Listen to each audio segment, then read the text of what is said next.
İnsanın ümidi ki çoxalır, başlayır belə dua eləməyə. Çünki bildi də kimə müraciət edir.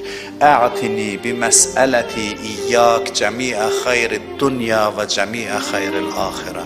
Vasrif anni bi məsələti iyyak cəmiə şərrid dünya və şərril axirə. Bildim ki, sən bu Allahsan, onda cürət tapdım bu şeyləri istəməyə. Nə istəyirəm?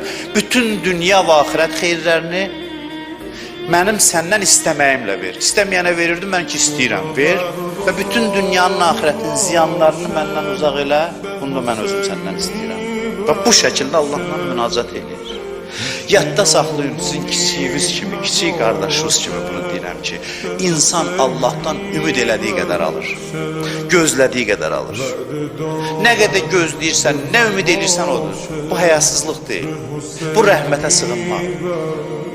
Nə qədər deyirən ki, mənim gümanım çoxdur ki, sən məni bağışlayacaqsan. Vəssalam, bundan başqa inanın mənə heç nə istəmir. İnanın mənə. Kim əksin desə inanmayın.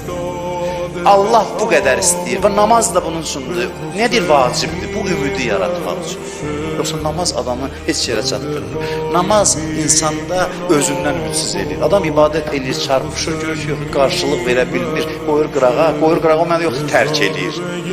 Axıra qədər Peyğəmbər kimi qılır. Amma baxır, görür ki, qılmaqdan bir şey çıxmır. Bu namazımı bəhanə elə sadəcə. Mən namazımı arxalanmıram. Bu ümid qığılcımı yaratmaq üçün bütün bu əməllər.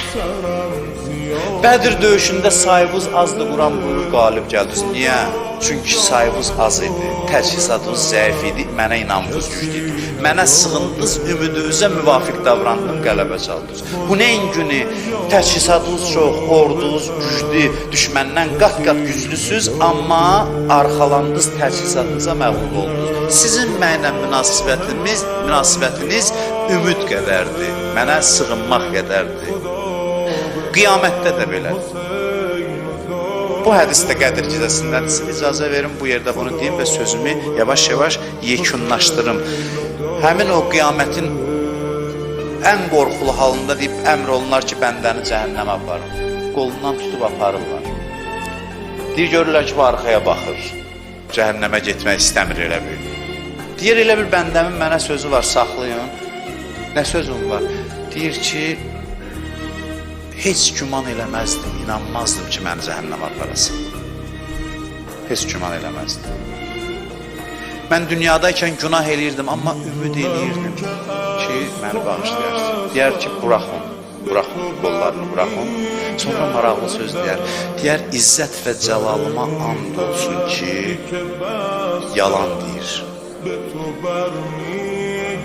İzzət və cəlalıma and olsun ki, yalan deyir. Dünyada mənə ümid eləməyib.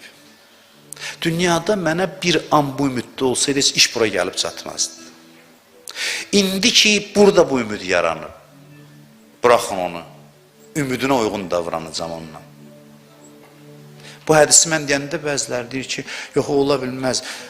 Onda hamı elə olmur da, adam var, qiyamətdə də ümidlənə bilmir.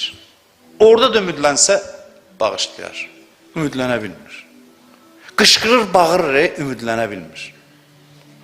Ümidin qədər, ümidivə uyğun şəkildə sizinlə davranır, bizimlə davranır. Bizim günahımız savabımıza uyğun yox. Biz günah niyə pisdir? Günah ümidi zəiflədir. Günahın təbii bir təsiri budur ki, günahdan sonra insanın ümidi azalır. Ona görə.